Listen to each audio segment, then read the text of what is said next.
Everybody always asks me, Ludwig, what is like working with Stray Kids? And I tell them, I don't know, I've never worked with Stray Kids. But I do work with ATEEZ as one of their producers.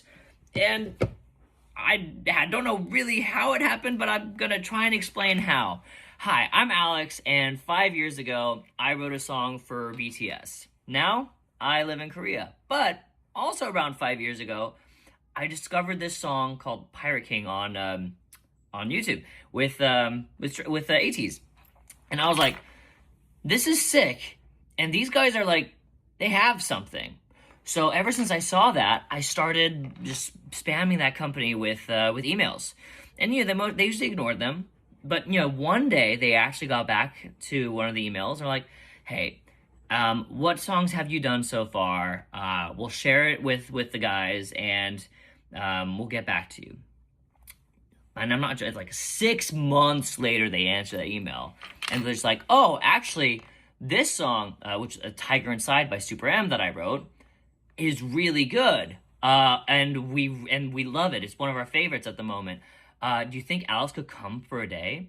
And I'm not in Korea at the time. So I'm just like, yeah, when do you want me? Like Monday. And I think it's like Saturday. And I'm like, I'm on a plane. So I get on the plane, I go to Korea, I meet up with my publisher. And this is the funny part.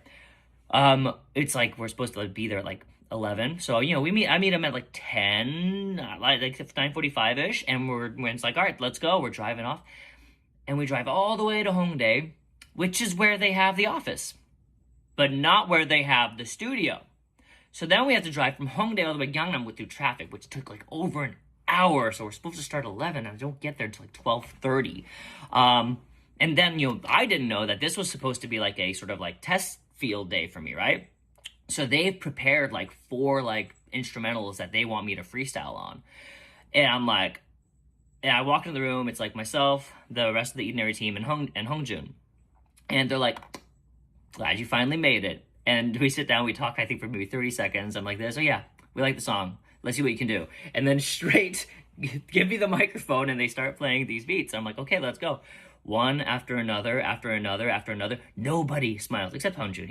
He's a sweetheart. But nobody's like sharing a smile. And everyone's just like super serious. I'm like, oh gosh, am I doing all right? And then we get to this last one. And at this point, it's like, it's late. It's like 9, 10 at night. So we've been going at it for like 8 hours at this point. And I'm like, I'm kind of hungry. And then I'm just like, dude, we've been doing this all day. Like, and then I do this freestyle, and I get to this point where I'm like, slow it down, make it bouncy. That's some chicken fry, or something spicy, like, and that would be a vibe. I think that's what I said. And like, but I did the whole rap and then everyone in the room is just like, I think this is it. And then we just do something in the bridge on a separate take, like, and then we go have Korean barbecue, and afterwards they're like, we think you're really good, man. But then I didn't hear anything for like another 4 or 5 months until then, like, they're saying, oh, by the way, Bouncy, that one about the fried chicken? Yeah, that's the single. Yeah, thanks for your help, man. And now I'm one of the ATEEZ producers. That's kind of how it happened. And now that I live here, I just work with them all the time, and it's pretty cool. So why do I have a tomato? See you guys.